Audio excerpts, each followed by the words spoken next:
नमस्कार। इस वीडियो में आप सभी का बहुत बहुत स्वागत है। मेरा नाम कमल कुमार है और आप देख रहे हैं खेतों तक मौसम। देखिएगा तो लो प्रेशर की वजह से पूर्वी भारत में किस प्रकार से बरसात की संभावनाएं नजर आ रही है और उत्तर भारत में अभी मौसम लगभग शुष्क सा ही हो गया है, लेकिन केवल हरियाणा के ऊपर कुछ भागों पर बरसात हुई है, उत्तराखंड में कुछ भागों पर बरसात देखने को मिल रही है। इसमें हरियाणा में देखिए तो पश्चिमी दक्षिणी इलाकों में कुछ भागों पर महेंद्रगढ़ हिसार के आसपास किस तरह वहां पर लाइटनिंग स्ट्राइक के साथ में हल्की बरसात की गतिविधियां हो रही है।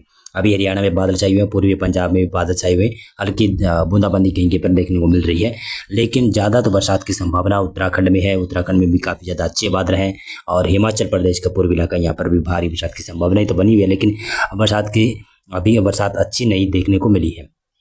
पूर्वी राजस्थान में बादल छाए हुए हैं, लेकिन बरसात की संभावना अब कम होती हुई नजर आ रही है। अगर कहीं कहीं पर बरसात होगी तो अच्छा हुआ, नहीं तो बरसात नहीं होगी, संभावना कम है। गुजरात और राजस्थान के पश्चिमी इलाकों से मौसम शुष्क है। मध्य प्रदेश के ऊपर भी लगभग मौसम शुष्क बना हुआ है। इसमें मध्य प्रदेश के कुछ पूर्वी भागों में बादल बन सकते हैं और महाराष्ट्र में भी बस मौसम शुष्क दिखाई दे रहा है। कोंकण, गोवा, कर्नाटक, केरल के ऊपर यहाँ पर मौसम शुष्क हो गया है।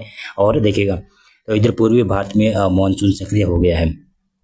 यहाँ पर लो प्रेशर एरिया की वजह से बरसात काफ़ी ज़्यादा हो रही है। पश्चिमी बंगाल में जिस प्रकार से मैंने बताया था कि पश्चिमी बंगाल के सभी जिलों में बरसात की संभावना है। अभी पुरुलिया क्षेत्र में बरसात की संभावना नहीं बढ़ी है, तो वहाँ पर भी शाम तक बरसात बढ़ सकती है। उड़ीसा और छत्तीसगढ़ में बरसात की संभावना किस प्रकार से देख सकते हैं आप। और झारखंड के भी पश्चिमी इलाकों में कई जगहों पर भारी बरसात की गतिविधियां हो रही है। अब पूर्वी इलाकों में भी बरसात बढ़ना शुरू हो जाएगी। बिहार में भी बरसात धीरे धीरे बढ़ेगी। आज रात्रि से बढ़ोतरी देखने को मिल सकती है। पूर्वोत्तर राज्यों में बरसात की संभावना भी बढ़ने वाली है और दक्षिणी भारत से यहाँ पर मौसम लगभग शुष्क हो गया है। उत्तर पश्चिमी मैदानी क्षेत्रों से यहाँ पर मौसम लगभग शुष्क हो जाएगा। अब जान लेते हैं कि ये लो प्रेशर का किस प्रकार से ट्रैक रहेगा ईसीएम वेदर मॉडल के अनुसार। उसके बाद में मैं आपको मौसम बताऊंगा जीएफ्स वेदर मॉडल के अनुसार। ईसीएम वेदर मॉडल के मुताबिक देखिए तो ये सिस्टम अभी लगभग बांग्लादेश के ऊपर बना हुआ है और देखिए तो कल किस प्रकार से सिस्टम आगे बढ़ेगा। 14 सितंबर को सिस्टम लगभग पश्चिमी बंगाल के ऊपर आ जाएगा सिस्टम, और इसका असर पश्चिमी बंगाल और पूर्वी भारत में ज़्यादा देखने को मिलेगा। और ये सिस्टम जता रहा है कि देखिएगा तो किस प्रकार से हवाएं चलेगी। इसके अनुसार देखें तो लगभग कहूँ तो मध्य प्रदेश, राजस्थान, पंजाब, हरियाणा, गुजरात और कर्नाटक के इलाकों में मौसम शुष्क हो सकता है। इस प्रकार की से अगर हवाएं चली तो 15 सितंबर से देखिएगा तो किस प्रकार से हवाएं देखने को मिलेगी। 15 सितंबर से सिस्टम लगभग पश्चिमी बंगाल को पार करते हुए झारखंड के ऊपर एंटर करने की संभावना बनती हुई नजर आ रही है। और देखिएगा सिस्टम लो प्रेशर के रूप में होगा। हो सकता है कि वेलमार्क लो प्रेशर एरिया बने। और 16 सितंबर को देखिएगा तो दोपहर के वक्त ये सिस्टम लगभग उड़ीसा के उत्तर पूर्वी इलाकों के ऊपर पहुंचेगा और झारखंड से सटे हुए इलाके वहाँ पर बरसात की संभावना, वहाँ पर यह सिस्टम पहुंच जाएगा। पूर्वी भारत में अच्छी खासी बरसात देता हुआ यह सिस्टम आगे बढ़ता हुआ दिखाई देगा। और 17 सितंबर को सिस्टम देखिए कहाँ पर पहुंचेगा। छत्तीसगढ़ में सिस्टम उत्तरी भागों के ऊपर पहुंच जाएगा, झारखंड के पश्चिमी इलाकों में और उत्तर पूर्वी मध्य प्रदेश के ऊपर पहुंचने की संभावना नजर आ रही है। ईसीएम वेदर मॉडल के मुताबिक मैं बता रहा हूँ। जीएफ्स वेदर मॉडल तो बता रहा है कि यह सिस्टम मध्य प्रदेश तक जाएगा, लेकिन अब इस ईसीएम वेदर मॉडल ही बता रहा है कि यह सिस्टम गुजरात तक जाता हुआ दिखाई दे रहा है। आप देखिएगा तो 18 सितंबर को सिस्टम मध्य प्रदेश के मध्य इलाकों तक पहुँच जाएगा ये सिस्टम।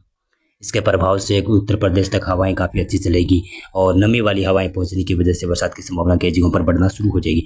और देखिएगा तो 19 सितंबर को सिस्टम लगभग कहाँ पहुंचेगा। 19 सितंबर को सिस्टम देखिएगा तो पूर्वी राजस्थान के ऊपर पहुंच जाएगा और उसके साथ साथ में 20 सितंबर को सिस्टम दक्षिणी पश्चिमी राजस्थान से होते हुए गुजरात के ऊपर यह सिस्टम पहुंच जाएगा। और इस प्रकार की संभावनाएं ईसीएम वेदर मॉडल जता रहा है। और एक तरफ आपको एक नज़र और दुलाता हूँ, मैं आपको बताता हूँ। दक्षिणी चीन सागर के तरफ नजर दुलाइए तो यहाँ पर किस प्रकार के चक्रवाती तूफान बने हुए ये देख सकते हैं। ये चक्रवाती तूफान अगर नहीं बने तो भारत के मानसून को प्रभावित नहीं कर सकते। अगर ये चक्रवाती तूफान बन गए हैं तो इसकी वजह से क्या हो रहा है कि बंगाल की खाड़ी की तरफ से जो ट्रेड विंड आ रही थी वो सीधी देखिए दक्षिणी चीन सागर के ऊपर प्रवेश कर रही है। और ये सिस्टम लगभग कहूँ तो लगातार सिस्टम बने रहेंगे, जो कि 18 सितंबर तक अच्छी खासी इंटेंसिटी के साथ में ये सिस्टम बन गया। ये सिस्टम अगर पश्चिमी दिशा की तरफ आगे बढ़ा और यहाँ से होता हुआ फिर बंगाल की खाड़ी में एंटर हुआ तो बंगाल की खाड़ी में फिर से चक्रवाती तूफान बनने की संभावना है। एक और सिस्टम बता दूं कि ये ईसीएम वेदर मॉडल जता रहा है कि आप देखिएगा तो ये यहाँ पर एक नया सिस्टम पुनः उभरता हुआ दिखाई दे रहा है, जो कि 21-22 सितंबर के आसपास उभरता हुआ दिखाई दे रहा है। लेकिन जीएफ्स वेदर मॉडल अभी यहाँ पर यहाँ पर बड़ा सिस्टम उभरने की संभावना नहीं दिखा रहा है।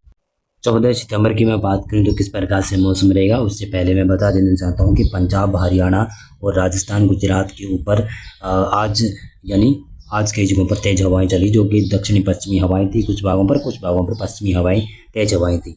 अब सिस्टम यहाँ पर कमज़ोर पड़ गया है, वो भी हवाएं भी कमज़ोर कर दी है सिस्टम ने, और इसके प्रभाव से अब कमज़ोर हो गया, सर्कुलेशन बन गया सिस्टम। तो देखिएगा तो 14 सितंबर को यहाँ पर उत्तराखंड के हिमाचल प्रदेश में कुछ भागों पर हल्की बरसात की संभावना बन सकती है। पश्चिमी उत्तर प्रदेश और पूर्वी उत्तर प्रदेश में भी हल्की बरसात की संभावना है। उत्तर प्रदेश में ज़्यादा बरसात की संभावना नहीं है। आप देखिए तो पूर्वी भारत में ज़्यादा बरसात की संभावना है। बिहार, झारखंड, पश्चिमी बंगाल, उड़ीसा, छत्तीसगढ़ की क्षेत्र यहाँ पर बरसात की संभावना अच्छी नज़र आ रही है। बाकी तो राजस्थान, पंजाब, हरियाणा में लगभग मौसम शुष्क की नज़र आ सकता है। कहीं पर हल्की लाइटनिंग स्ट्राइक हो सकती है, बरसात हो सकती है, लेकिन ज़्यादा संभावना नहीं बन रही है। गुजरात में मौसम शुष्क हो रहा है, मध्य प्रदेश में मौसम शुष्क हो रहा है, महाराष्ट्र में मौसम शुष्क हो रहा है। महाराष्ट्र में कोंकण, गोवा और पश्चिमी कर्नाटक के ऊपर हल्की फुल्की बरसात हो सकती है। बाकी क्षेत्रों में मौसम दक्षिणी भारत में शुष्क रहने की संभावना नजर आ रही है। अंडमान और निकोबार देश में, लक्षद्वीप में हल्की से मध्यम वर्षा होती हुई दिखाई दे रही है। पूर्वोत्तर राज्यों में भारी बरसात की संभावना बनी रहेगी।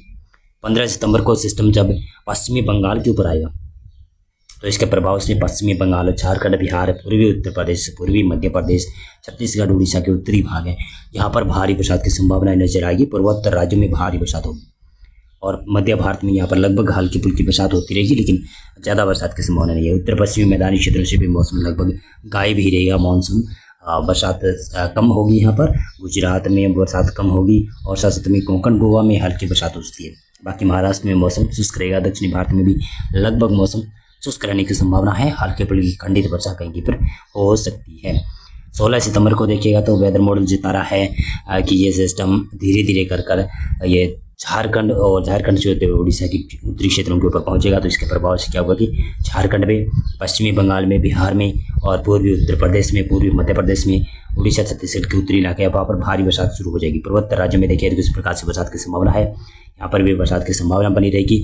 और बाकी तो भारत के क्षेत्रों में मौसम शुष्क रह सकता है। महाराष्ट्र के कुछ भागों पर हल्की बरसात हो सकती है, कुछ मध्य प्रदेश के पूर्वी इलाकों में हल्की बरसात हो सकती है, कुछ पूर्वी उत्तर प्रदेश में बरसात की संभावना बन सकती है। उत्तराखंड तक हल्की बरसात की संभावना बन सकती है। दक्षिणी भारत में मौसम मुख्यतः शुष्क रहने की संभावना ही नजर आ रही है। देखिएगा तो ये 17 सितंबर का प्रेडिक्शन है। 17 सितंबर को सिस्टम लगभग मध्य प्रदेश के पूर्वी इलाकों तक पहुंच जाएगा और छत्तीसगढ़, उड़ीसा, इन क्षेत्रों से छत्तीसगढ़ में बरसात की संभावना रहेगी, लेकिन उड़ीसा में बरसात की संभावना कम रहेगी।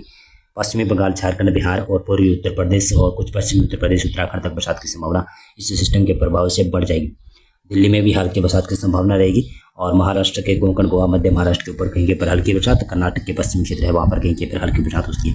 बाकी उत्तर पश्चिमी भारत के मैदानी क्षेत्र है वहाँ पर मौसम शुष्क रहने की ही संभावनाएं काफ़ी ज़्यादा नजर आ रही है। इसी के साथ साथ में देखिएगा तो ये है 18 सितंबर का सिस्टम देखिएगा तो लगभग मध्य प्रदेश के ऊपर आ जाएगा और मध्य प्रदेश के ऊपर अच्छी खासी बरसात देगा। पश्चिमी इलाकों में कम बरसात होगी, पूर्वी इलाकों में बरसात ज़्यादा होगी। उत्तर प्रदेश का पूर्वी इलाका बरसात ज़्यादा दिखेगा और उत्तराखंड में ज़्यादा बरसात की संभावना ये वेदर मॉडल जता रहा है। लेकिन एशियन वेदर मॉडल दिखा रहा है कि राजस्थान के दक्षिणी इलाकों को पार करते हुए सिस्टम दक्षिणी पाकिस्तान की तरफ जा सकता है। लेकिन जीएफ्स वेदर मॉडल जता रहे हैं कि लगभग ये मध्य प्रदेश के ऊपर आकर ये कमज़ोर पड़ने की संभावना दिखाई दे रही है। देखिएगा तो 19 सितंबर को लगभग ये कमज़ोर पड़ना शुरू हो जाएगा। फिर भी मध्य प्रदेश में और महाराष्ट्र में कुछ भागों पर हल्की बरसात की संभावना बनी रहेगी और पूर्वी भारत में और पूर्वोत्तर राज्य में कहीं पर हल्की बरसात की गतिविधियाँ देखने को मिलेगी। 20 सितंबर को सिस्टम थोड़ा सा कमज़ोर पड़ेगा, फिर भी महाराष्ट्र के ऊपर होगा यह सिस्टम। मध्य प्रदेश में बरसात रहेगी, उड़ीसा, छत्तीसगढ़ में बरसात रहेगी, पूर्वी राज्यों में और पूर्वोत्तर राज्यों में बरसात की संभावना बनी रहेगी। और देखते चलें तो ये 21 सितंबर का सिस्टम है। 21 सितंबर को सिस्टम थोड़ा सा कमज़ोर पड़ जाएगा। यहाँ पर देखिएगा तो मध्य भारत में ही बरसात देता हुआ सिस्टम दिखेगा, सर्कुलेशन होगा, इसके प्रभाव से मध्य भारत में ही बरसात की संभावना रहेगी। उत्तर पश्चिमी मैदानी क्षेत्र, उत्तर भारत का क्षेत्र, पूर्वी भारत का क्षेत्र, यहाँ पर मौसम लगभग शुष्क हो जाएगा। देखिएगा तो 22 सितंबर को किस प्रकार से मौसम रहेगा। 22 सितंबर से धीरे धीरे मौसम में बदलाव होना शुरू होगा। देखिए तो ये सिस्टम इस प्रकार से बरसात दे सकता है। ये वेदर मॉडल जता रहे हैं और ये वेदर मॉडल चेंज भी हो सकते हैं। और यहाँ पर देखिएगा इतनी अधिक बरसात क्यों दिखाई जा रही है, क्योंकि दक्षिणी चीन सागर के ऊपर बड़ा सिस्टम ऊपर जाएगा तो उसके प्रभाव से यहाँ पर ये पश्चिमी म्यांमार के ऊपर कई जगहों पर भारी बरसात हो सकती है। पश्चिमी तटीय म्यांमार के ऊपर भारी बरसात हो सकती है। और जो सिस्टम में दक्षिणी चीन सागर के ऊपर बन रहा है वो सिस्टम यहाँ पर बंगाल की खाड़ी में भी दाखिल होगा। जब ये सिस्टम मध्य भारत के ऊपर कमज़ोर पड़ेगा ना, और उसके बाद में यहाँ पर फिर से लो प्रेशर एरिया बंगाल की खाड़ी में उभर सकता है, जो कि 21-22 के आसपास एशियन वेदर मॉडल जता रहा है कि यहाँ पर सिस्टम उभरेगा। और जेप्स वेदर मॉडल यहाँ पर जता रहे हैं कि 23 या फिर 24 सितंबर से एक नया सिस्टम विकसित हो सकता है। मौसम पूर्वानुमान और मौसम अपडेट में अभी के लिए बस इतना था। आप इस वीडियो को लाइक करना और मेरा चैनल भी आप सब्सक्राइब करना। बहुत बहुत धन्यवाद आपका पूरा वीडियो देखने के लिए।